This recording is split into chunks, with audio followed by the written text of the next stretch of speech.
CHAPTER 25, in which a slight glimpse is had of San Francisco. It was 7 in the morning when Mr. Fogg, Aouda, and Passepartout set foot on the American continent, if this name can be given to the floating quay upon which they disembarked. These quays, rising and falling with the tide, thus facilitate the loading and unloading of vessels. Along them were clippers of all sizes, steamers of all nationalities, and the steamboats, with several decks rising one above the other, which ply on the Sacramento and its tributaries. There were also heaped up the products of a commerce which extends to Mexico, Chili, Peru, Brazil, Europe, Asia, and all the Pacific islands. Passepartout, in his joy on at last reaching the American continent, thought he would manifest it by executing a perilous vault in fine style, but tumbling upon some worm-eaten planks, he fell through them. Put out of countenance by the manner in which he thus set foot upon the New World, he uttered a loud cry, which so frightened the innumerable cormorants and pelicans that are always perched upon these movable quays, that they flew noisily away. Mr. Fogg, on reaching shore, proceeded to find out at what hour the first train left for New York, and learned that this was at 6 o'clock p.m. He had, therefore, an entire day to spend in the Californian capital. Taking a carriage at a charge of $3, he and Ada entered it, while Passepartout mounted the box beside the driver, and they set out for the International Hotel. From his exalted position, Passepartout observed with much curiosity the wide streets, the low, evenly ranged houses, the Anglo-Saxon Gothic churches, the great docks, the palatial wooden and brick warehouses, the numerous conveyances, omnibuses, horse cars, and upon the sidewalks, not only Americans and Europeans, but Chinese and Indians. Passepartout was surprised at all he saw. San Francisco was no longer the legendary city of 1849, a city of banditti, assassins, and incendiaries, who had flocked hither in crowds in pursuit of plunder, a paradise of outlaws, where they gambled with gold dust, a revolver in one hand and a bowie knife in the other. It was now a great commercial emporium. The lofty tower of its city hall overlooked the whole panorama of the streets and avenues, which cut each other at right angles, and in the midst of which appeared pleasant, verdant squares, while beyond appeared the Chinese quarter, seemingly imported from the Celestial Empire in a toy box. Sombreros and red shirts and plumed Indians were rarely to be seen, but there were silk hats and black coats everywhere worn by a multitude of nervously active, gentleman-looking men. Some of the streets, especially Montgomery Street, which is to San Francisco what Regent Street is to London, the Boulevard des Italiens to Paris, and Broadway to New York, were lined with splendid and spacious stores, which exposed in their windows the products of the entire world. When Passepartout reached the International Hotel, it did not seem to him as if he had left England at all. The ground floor of the hotel was occupied by a large bar, a sort of restaurant freely open to all passers-by, who might partake of dried beef, oyster soup, biscuits, and cheese without taking out their purses. Payment was made only for the ale, porter, or sherry which was drunk. This seemed very American to Passepartout. The hotel refreshment rooms were comfortable, and Mr. Fogg and Aouda, installing themselves at a table, were abundantly served on diminutive plates by negroes of darkest hue. After breakfast Mr. Fogg, accompanied by Aouda, started for the English consulate to have his passport viséd. As he was going out he met Passepartout, who asked him if it would not be well, before taking the train, to purchase some dozens of Enfield rifles and Colt's revolvers. He had been listening to stories of attacks upon the trains by Sioux and Pawnees. Mr. Fogg thought it a useless precaution, but told him to do as he thought best, and went on to the consulate. He had not proceeded 200 steps, however, when, by the greatest chance in the world, he met Fix. The detective seemed wholly taken by surprise. What! Had Mr. Fogg and himself crossed the Pacific together, and not met on the steamer? At least Fix felt honoured to behold once more the gentleman to whom he owed so much, and, as his business recalled him to Europe, he should be delighted to continue the journey in such pleasant company. Mr. Fogg replied that the honour would be his, and the detective, who was determined not to lose sight of him, begged permission to accompany them in their walk about San Francisco, a request which Mr. Fogg readily granted. They soon found themselves in Montgomery Street, where a great crowd was collected. The sidewalks, street, horse-car rails, the shop doors, the windows of the houses, and even the roofs, were full of people. Men were going about carrying large posters, and flags and streamers were floating in the wind, while loud cries were heard on every hand. "Hurrah for Carmerfield!" "Hurrah for Mandaboy!" It was a political meeting, at least so Fix conjectured, who said to Mr. Fogg, Perhaps we had better not mingle with the crowd.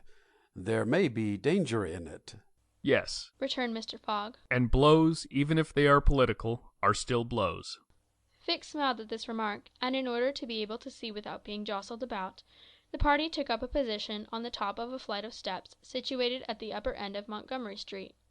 Opposite them, on the other side of the street, between a coal wharf and a petroleum warehouse, a large platform had been erected in the open air, towards which the current of the crowd seemed to be directed. For what purpose was the meeting? What was the occasion of this excited assemblage? Phileas Fogg could not imagine. Was it to nominate some high official, a governor or member of Congress? It was not improbable, so agitated was the multitude before them. Just at this moment there was an unusual stir in the human mass. All the hands were raised in the air. Some, tightly closed, seemed to disappear suddenly in the midst of the cries, an energetic way, no doubt, of casting a vote.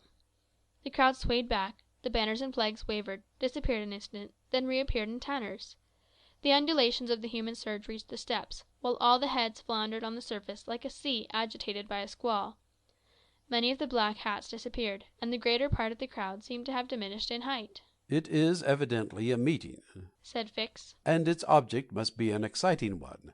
I should not wonder if it were about the Alabama, despite the fact that the question is settled. Perhaps. replied Mr. Fogg simply.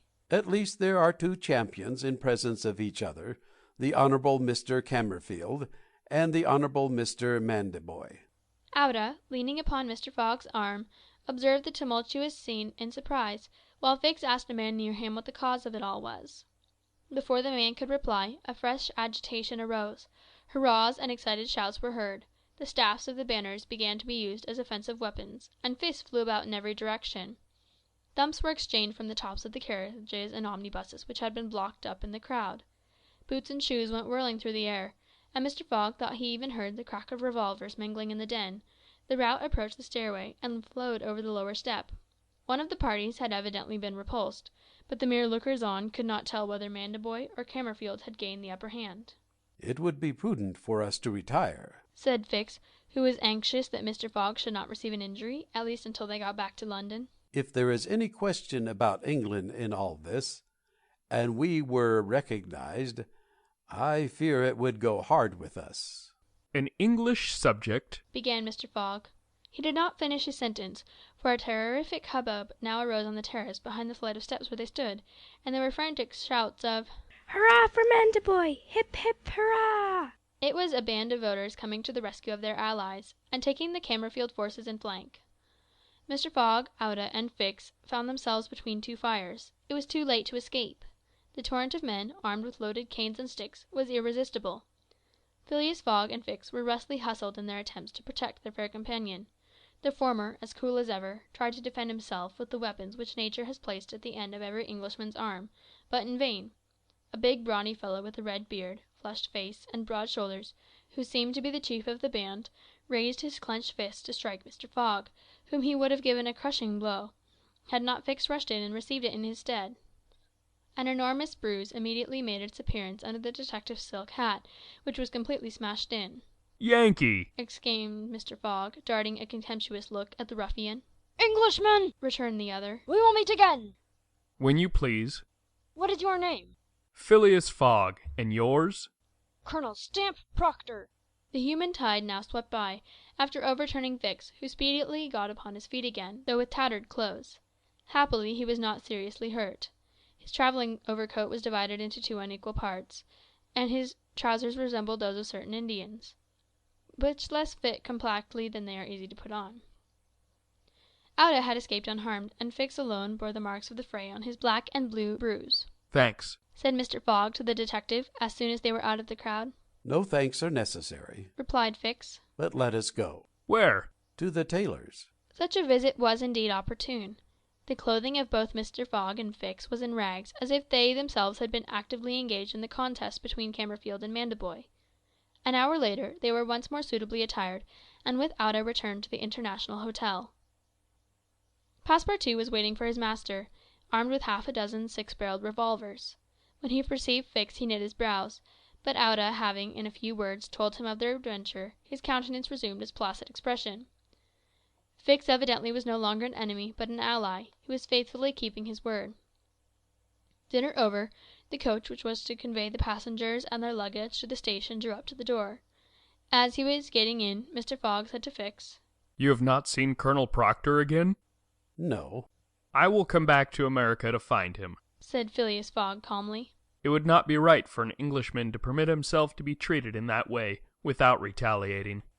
The detective smiled, but did not reply. It was clear that Mr. Fogg was one of those Englishmen who, while they do not tolerate duelling at home, fight abroad when their honour is attacked. At 6:15 the travellers reached the station, and found the train ready to depart. As he was about to enter it, Mr. Fogg called the porter, and said to him, "My friend, was there not some trouble today in San Francisco?" "It was a political meeting, sir." replied the porter. "But I thought there was a great deal of disturbance in the streets." "It was only a meeting assembled for an election." "The election of a general-in-chief, no doubt?" asked Mr. Fogg. "No, sir, of a justice of the peace." Phileas Fogg got into the train, which started off at full speed. End of chapter 25.